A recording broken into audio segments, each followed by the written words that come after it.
said to be in the national interest, and we would then have to reconcile ourselves to this change. Under clause 234, government has to entertain complaints from shareholders, but exemption from this provision can be made. Government companies, after all, are run by people of virtue. How can we ever entertain any complaint against government directors? Indeed, the blanket power that has been given confers to the executive full and complete authority to dispense with any or all the provisions of the Companies Act, except two provisions to which a specific reference is made. Of course, the argument would be put forward that government would not be unreasonable, that it will not exercise these powers. I fail to understand the validity of this argument. If you do not choose to exercise these powers, then why should Parliament give these powers to people who might not use them at some future date? After all, a statute is in existence until it is amended, and at any moment changes can occur.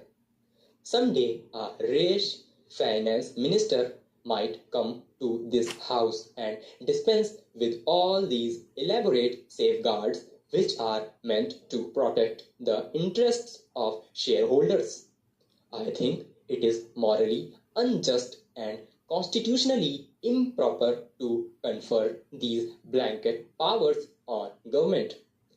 Have the legal consequences of such powers being given been eliminated?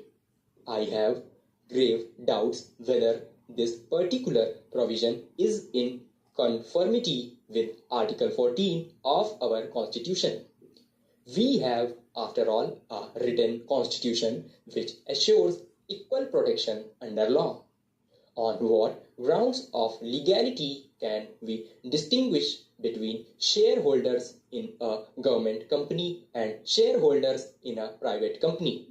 I believe the courts would have something to say on this classification of categories which has been attempted by the Joint Committee.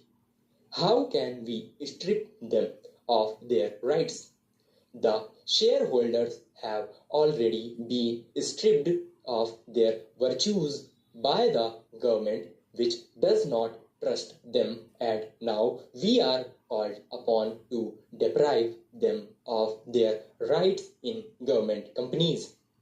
Even in a corporation, state corporation, although it is true that shareholders have limited rights, where an infringement of the statutory powers by the corporation occurs, or where there is an infringement of their rights, the aggrieved individuals have a right to go to courts of law. Under this peculiar provision, if it is held to be valid, it will mean that the government, if it so minded, can deprive shareholders of all their rights. It is in the fitness of things that the shareholders should be given a fair deal in future. Stop.